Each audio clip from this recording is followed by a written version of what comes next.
2025 ജനുവരി 20 American പ്രസിഡന്റായി Donald Trump അധികാരമേൽക്കുന്ന ദിവസം. Trump ലോകത്തിനും ഇന്ത്യയ്ക്കും പ്രതീക്ഷകളാണോ അതോ ആശങ്കയാണോ നൽകുന്നത്? അതിനെപ്പറ്റി ഒരു അവലോകനമാകാം ഇന്നത്തെ വീഡിയോയിൽ.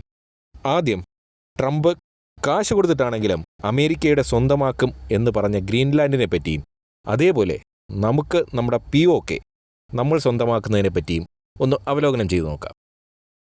ഈ ഗ്രീൻലാൻഡിൻ്റെ സ്ഥാനം എന്ന് പറഞ്ഞാൽ അത് നോർത്ത് അമേരിക്കയ്ക്ക് മുകളിൽ ആർട്ടിക് മേഖലയിൽ വരുന്ന ഒരു ലോകത്തിലെ ഏറ്റവും വലിയ ഐലൻഡാണ്.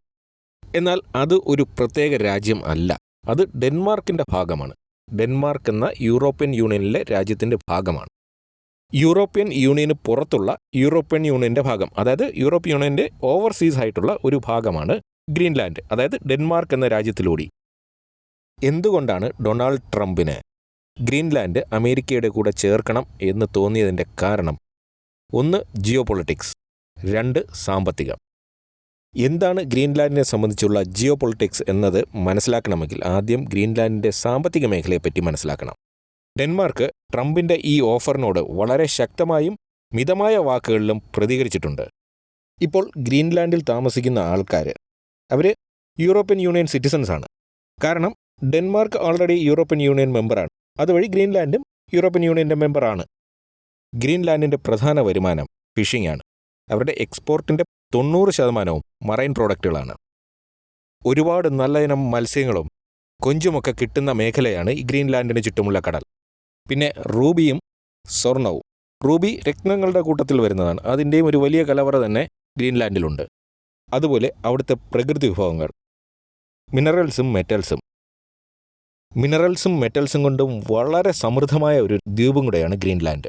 മറ്റ് മിനറൽസ് ആൻഡ് മെറ്റൽസിൻ്റെ കൂടെ വരുന്നത് iron, uranium, aluminium, nickel, platinum, tungsten, titanium, copper, ഇതിൻ്റെയൊക്കെ സമൃദ്ധമായ നിക്ഷേപം ഗ്രീൻലാൻഡിലുണ്ട്. ഈ ഗ്രീൻലാൻഡിൻ്റെ ഏരിയ ഏകദേശം പശ്ചിമ യൂറോപ്പിൻ്റെ അത്രയും വരും. അതായത് വലിയ ഒരു ഏരിയ ഭൂമി തന്നെ ഇതിലൂടെ അമേരിക്കയ്ക്ക് കൈവരും. ഗ്രീൻലാൻഡിൻ്റെ ഏരിയ പശ്ചിമ യൂറോപ്പിനേക്കാൾ വലുതെന്ന് മാത്രമല്ല, അമേരിക്ക അതായത് USA വലുതാണ് ഗ്രീൻലാൻഡിൻ്റെ ഏരിയ. അതുപോലെ തന്നെ എണ്ണ നിക്ഷേപം, ഹൈഡ്രോ കാർബണിൻ്റെയും വലിയ നിക്ഷേപം ഗ്രീൻലാൻഡിലുണ്ട്. മേൽപ്പറഞ്ഞ മിനറൽസും മെറ്റൽസിലും പലതും റെയർ ആയിട്ടുള്ള സാധനങ്ങളുമാണ്. ഇടയ്ക്ക് വെച്ച് യൂറോപ്യൻ യൂണിയൻ ഡെൻമാർക്കിനോട്, അതായത് ഗ്രീൻലാൻഡിൻ്റെ കാര്യത്തിൽ കുറച്ച് നിബന്ധനകളൊക്കെ പാലിക്കണം എന്ന് പറഞ്ഞിരുന്നു. ആ നിബന്ധന വേറൊന്നുമല്ല, ഇപ്പോൾ തന്നെ ലോകത്തിലെ ഈ റെയർ മെറ്റൽസും മിനറൽസിൻ്റെയും ഏറ്റവും വലിയ സപ്ലയർ എന്ന് പറയുന്നത് ചൈനയാണ്. അതായത് ഏകദേശം 90% ഈ വസ്തുക്കൾ ലോകത്ത് വിതരണം ചെയ്യുന്നത് ചൈനയാണ്. ലോകത്തിൻ്റെ പല ഭാഗത്തായി ഇതുപോലുള്ള മിനറൽസിൻ്റെ മൈൻസ് നടത്തുന്നതും ചൈനയാണ്. ഗ്രീൻലാൻഡിൻ്റെ സ്ഥാനം പറഞ്ഞല്ലോ, അതായത് ആർട്ടിക്, അതായത് യൂറോപ്പിൻ്റെയും അമേരിക്കയുടെയും ഇടയിൽ വരുന്ന ഭാഗത്തായിട്ടാണ് ഗ്രീൻലാൻഡിൻ്റെ സ്ഥാനം. അപ്പോൾ ഈ തന്ത്രപ്രധാനമായ ഏരിയയിലേക്ക് ചൈന കടന്നു വരുന്നത് യൂറോപ്യൻ യൂണിയനും അമേരിക്കയ്ക്കും രണ്ടും വലിയ താല്പര്യമുള്ള കാര്യമല്ല. മാത്രമല്ല ഗ്രീൻലാൻഡിലുള്ള ഈ മിനറൽസിൻ്റെയും മെറ്റൽസിൻ്റെയും കാര്യത്തിൽ US ഒരു നോട്ടമുണ്ട്. പക്ഷേ ചൈനയെ അകറ്റി നിർത്തണമെന്നുള്ള യൂറോപ്യൻ യൂണിയൻ്റെ നിർദ്ദേശം ഡെൻമാർക്ക് നിരാകരിച്ചു ഈ അടുത്ത കാലത്ത്. അപ്പോൾ ഞാൻ നേരത്തെ പറഞ്ഞ ജിയോ പൊളിറ്റിക്സ് എന്ന് പറയുന്നത് ഈ ഗ്രീൻലാൻഡിൽ നിന്നും, അതായത് യൂറോപ്പിൻ്റെയും അമേരിക്കയുടെയും ഇടയിൽ വരുന്ന തന്ത്രപ്രധാനമായ സ്ഥലത്ത് നിന്ന് ചൈനയെ ഒഴിവാക്കി നിർത്തുക എന്നതാണ്. ഇതേപോലെ തന്നെയാണ് ട്രംപ് പനാമ കനാലിൻ്റെ കാര്യവും പറഞ്ഞത്. പനാമ കനാൽ എന്ന് പറയുന്നത് നോർത്ത് അമേരിക്കയുടെയും സൗത്ത് അമേരിക്കയുടെയും ഇടയിൽ വരുന്ന കനാലാണല്ലോ. ഈ പനാമ കനാൽ ഏരിയയിൽ ചൈനയുടെ ഒരുപാട് കപ്പലുകളുടെ സാന്നിധ്യമുണ്ട്. ചൈനയെ സംബന്ധിച്ചിടത്തോളം ചൈനയുടെ ചാരപ്രവർത്തനം പലപ്പോഴും ചെറിയ ഫിഷിംഗ് ബോട്ടുകൾ മുതൽ വലിയ സ്പൈ കപ്പലുകൾ വരെ ഉപയോഗിച്ചാണ് അവർ സ്പൈ വർക്ക് നടത്തുന്നത്. ഈ പനാമ കനാലിൻ്റെ നിർമ്മാണത്തിനായി അമേരിക്കയും ഒരുപാട് കാശ് ചെലവാക്കിയിട്ടുള്ളതാണ്. കാരണം ഒരു കപ്പലിൽ USA കിഴക്കൻ ഭാഗത്ത് നിന്ന് പടിഞ്ഞാറൻ ഭാഗത്തേക്ക് പോകണമെങ്കിൽ പനാമ കനാൽ ഇല്ല എങ്കിൽ അർജന്റീന ചുറ്റി വളരെ അധികം ദൂരം സഞ്ചരിച്ചേ പോകാൻ പറ്റുള്ളൂ, ഒരുപാട് ദൂരം. അതുകൊണ്ടും കൂടിയാണ് പനാമ കനാൽ നിർമ്മാണത്തിന് അമേരിക്ക ഒരുപാട് കാശ് ചെലവാക്കിയത്. ഇപ്പോൾ പനാമ കനാൽ പൂർണ്ണമായും പനാമ എന്ന രാജ്യത്തിൻ്റെ കൺട്രോളിലാണ്. അപ്പോൾ ആ പനാമ കനാലിലേക്ക് ചൈനയുടെ സാന്നിധ്യം കൂടുകയും ആ പരിസരത്തുള്ള ബ്രസീൽ അല്ലെങ്കിൽ അർജന്റീന പോലുള്ള രാജ്യങ്ങൾ ചൈനയുമായി കൂടുതൽ അടുക്കുന്നതും അമേരിക്കയ്ക്ക് തടഞ്ഞേ വെക്കൂ. അതുകൊണ്ടാണ് ഇപ്പോൾ പനാമ കനാലിനെയും US കൈവശമാക്കും എന്ന് പറയുന്നത്.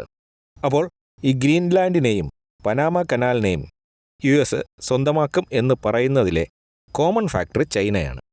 ഇനി നമുക്ക് POKയും ഇന്ത്യയും ആ വിഷയത്തിലേക്ക് വരാം. POK ഇന്ത്യയുടെ ഭാഗം തന്നെയായിരുന്നു. അത് പാകിസ്ഥാൻ കയ്യേറിയതാണ്.